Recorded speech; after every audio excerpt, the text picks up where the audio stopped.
നമസ്കാരം.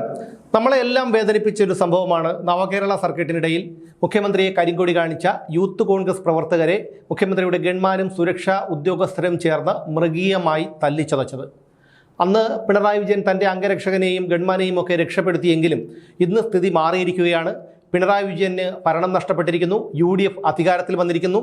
അന്നത്തെ പ്രതിപക്ഷ നേതാവായ VD സതീശൻ ഉറപ്പിച്ചു പറഞ്ഞതുപോലെ അദ്ദേഹം മുഖ്യമന്ത്രിയായതിനു ശേഷം എടുത്ത ആദ്യ തീരുമാനങ്ങളിലൊന്ന് ഈ കേസ് പുനരന്വേഷിക്കണം എന്നുള്ളതായിരുന്നു. മണിക്കൂറുകൾക്കകം തന്നെ സത്യപ്രതിജ്ഞ ചെയ്ത് മണിക്കൂറുകൾക്കകം തന്നെ പ്രത്യേക അന്വേഷണ സംഘത്തെ നിയോഗിച്ചു.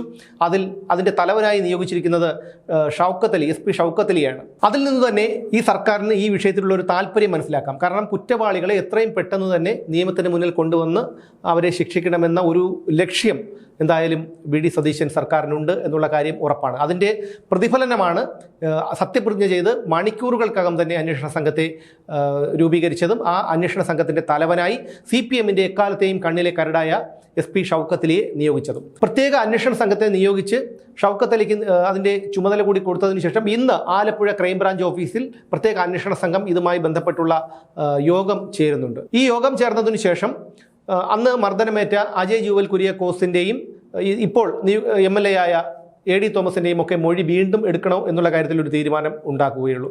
എന്തായാലും 15 ദിവസത്തിനകം തന്നെ റിപ്പോർട്ട് കൊടുക്കാനാണ് സർക്കാർ ഈ SITയോട് ആവശ്യപ്പെട്ടിരിക്കുന്നത്. സാധാരണ നമ്മൾ കണ്ടിട്ടുണ്ട് പല വിഷയങ്ങളിലും ഇത്തരത്തിൽ പ്രത്യേക അന്വേഷണ സംഘത്തെ നിയോഗിക്കുന്നത്, അവരുടെ അന്വേഷണമൊക്കെ നമ്മൾ കണ്ടിട്ടുണ്ട്. അപ്പോൾ എന്തായാലും പുതിയ സർക്കാർ അധികാരത്തിൽ വന്നതോടെ ശബരിമല സ്വർണ്ണക്കൊള്ളയിലും ഒരു അന്വേഷണം വേഗത്തിലാകുമെന്ന് നമുക്ക് പ്രതീക്ഷിക്കാം. എന്തായാലും നമുക്ക് നവകേരള സർക്കിട്ടിലെ ഈ ഒരു മർദ്ദനത്തിലേക്ക് തന്നെ മടങ്ങി വരാം. 15 ദിവസത്തിനകം തന്നെ പ്രത്യേക അന്വേഷണ സംഘം സർക്കാരിന് റിപ്പോർട്ട് സമർപ്പിക്കും ഉറപ്പാണ്. കാരണം കൃത്യമായിട്ടുള്ള തെളിവുകളടങ്ങിയ ദൃശ്യങ്ങളുണ്ട്. അതിനെ ഒരിക്കലും മറയ്ക്കാൻ കഴിയില്ല, അത് കള്ളമാണെന്ന് പറയാൻ കഴിയില്ല. അതുകൊണ്ട് തന്നെ പ്രത്യേക അന്വേഷണ സംഘം റിപ്പോർട്ട് കൊടുത്താൽ ഉടൻ തന്നെ ഇവർക്ക് എതിരെയുള്ള നടപടികൾ വേഗത്തിലാകും എന്നുള്ള കാര്യം ഉറപ്പാണ്. ഈ സംഭവം നടക്കുന്നത് ആലപ്പുഴ താലൂക്ക് ആശുപത്രിയുടെ മുന്നിൽ വെച്ചാണ്. ഈ ദൃശ്യങ്ങൾ പകർത്തിയത് ജയ്ഹിന്ദിൻ്റെ ക്യാമറാമാനായ ജോജിയാണ്. അദ്ദേഹത്തിന് ഇപ്പോൾ ഭീഷണികൾ വരുന്നുണ്ട്. നിങ്ങൾ സാക്ഷി പറഞ്ഞാൽ നിങ്ങൾക്ക് അതിൻ്റെ ഫലം അനുഭവിക്കേണ്ടി വരും എന്നുള്ള തരത്തിലൊക്കെ ഭീഷണികൾ വരുന്നുണ്ട് എന്നാണ് ജോജി ഇപ്പോൾ മാധ്യമങ്ങൾക്ക് മുന്നിൽ പറഞ്ഞത്. അദ്ദേഹം പറയുന്നത് മുഖ്യമന്ത്രിയുടെ വാഹനം കടന്നുപോയി. അപ്പോൾ അവിടെ കരിങ്കൊടി കാണിക്കാൻ നിന്നിരുന്ന ഈ തോമസിനും അജയ് ജൂവൽ കുര്യാക്കോസിനും ഈ കരിങ്കൊടി പുറത്തെടുക്കാനുള്ള അവസരം പോലും കിട്ടിയില്ല. കാരണം ഇവരൊക്കെ കർശനമായ പോലീസ് നിരീക്ഷണത്തിലായിരുന്നു. ഈ മുഖ്യമന്ത്രിയുടെ വാഹനം കടന്നു പോയതിനു ശേഷമാണ് ഇവർ കരിങ്കൊടി എടുത്തത്.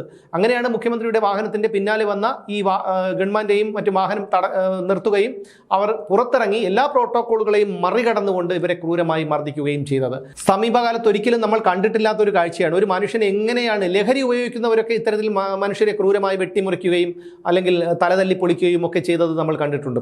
ഇന്ന് സമീപകാലത്ത് കേരളത്തിൽ നടന്ന പല കൊലപാതകങ്ങളും, അമ്മയെ കഴുത്തറുത്ത് കൊന്ന മകൻ, അച്ഛനെ കസേര കൊണ്ടടിച്ച് കൊന്ന മകൻ, അമ്മയെയും സഹോദരനെയും കൊന്നു കുഴിച്ചു മൂടിയ മകൻ, അങ്ങനെ പല സംഭവങ്ങളും നമ്മുടെ കേരളത്തിൽ ഉണ്ടായിട്ടുണ്ട്. പക്ഷെ അതൊക്കെ ലഹരി മരുന്ന് ഉപയോഗിച്ചുകൊണ്ടുള്ള കൊലപാതകങ്ങളായിരുന്നു. ഏതാണ്ട് അതേ മാനസിക നിലയോടുകൂടിയാണ് ഈ യൂത്ത് കോൺഗ്രസ് പ്രവർത്തകരെയും തല്ലിയത്. അവരുടെ മക്കളുടെ, ഈ തല്ലിയ ആൾക്കാരുടെ മക്കളുടെയും അനുജന്റെയും ഒക്കെ പ്രായമേ ഉള്ളൂ ഈ പറയുന്ന ചെറുപ്പക്കാർക്ക്. ഒരു മനുഷ്യന്റെ ശരീരത്തിൽ മർദ്ദിക്കുന്നതിനെ ഒരു പരിധിവരെ നമുക്ക് മനസ്സിലാക്കാൻ കഴിയും. എന്നാൽ ഒരു മനുഷ്യന്റെ തലയിൽ യാതൊരു ദാക്ഷിണ്യവും ഇല്ലാതെ വടികൊണ്ട് ലാത്തി കൊണ്ട് അടിക്കുന്നത് അയാളുടെ ജീവൻ തന്നെ നഷ്ടപ്പെടുത്താൻ ഇടയാക്കും. ഇതൊക്കെ മനസ്സിലാക്കിക്കൊണ്ടാണ് ഞാൻ എന്ത് തന്തയില്ലായ്മത്തരവും ചെയ്യും, ഞാൻ എന്ത് തെമ്മാടിത്തരവും ചെയ്യും, കാരണം ഞാൻ പിണറായി വിജയന്റെ ഗൺമാനാണ്, ഞാൻ പിണറായി വിജയന്റെ അംഗരക്ഷകനാണ് എന്നുള്ള അഹന്തയുണ്ടല്ലോ, ആ അഹന്തയാണ് അവനൊക്കെ പ്രകടിപ്പിച്ചത്.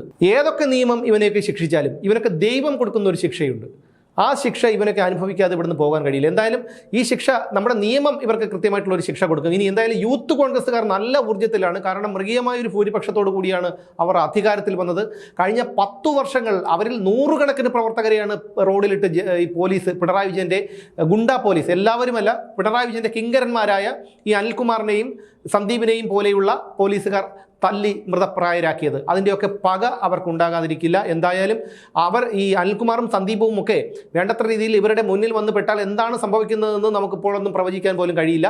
അതിനൊന്നും ഇട വരുത്താതിരിക്കട്ടെ. കാരണം ഇവിടെ ഒരു നിയമവ്യവസ്ഥിതിയുണ്ട്. ആ നിയമവ്യവസ്ഥിതിയെ മറികടന്നുകൊണ്ട് ഇത്തരത്തിൽ പൊതുനിരത്തിൽ കായികമായി ഏറ്റുമുട്ടുന്നതിനെ ഒരിക്കലും ന്യായീകരിക്കാൻ കഴിയില്ല. കാരണം സാധാരണക്കാരന് എന്നും അഭയം ഈ പറയുന്ന പോലീസ് സ്റ്റേഷനുകളും പോലീസുകാരും ഒക്കെയാണ്. അതുകൊണ്ട് തന്നെ ഈ നരാധമന്മാർക്ക്, പിണറായി വിജയൻ്റെ ഈ വളർത്ത് നരാധമന്മാർക്ക് എന്ത് ശിക്ഷയാണ് കിട്ടുന്നത് എന്ന് കാണാൻ നമുക്ക് കാത്തിരിക്കാം. അതിന് ഏറെ നാളുകളൊന്നും വേണ്ട. കേരള സമൂഹത്തിൻ്റെ മുന്നിലൂടെ ഇവരെ കയ്യാമം വെച്ചു കൊണ്ടുപോകുന്ന മനോഹരമായ കാഴ്ച നമുക്ക് ഏതാനും ദിവസങ്ങൾക്കുള്ളിൽ തന്നെ കാണാൻ കഴിയുമെന്നാണ് പ്രതീക്ഷ.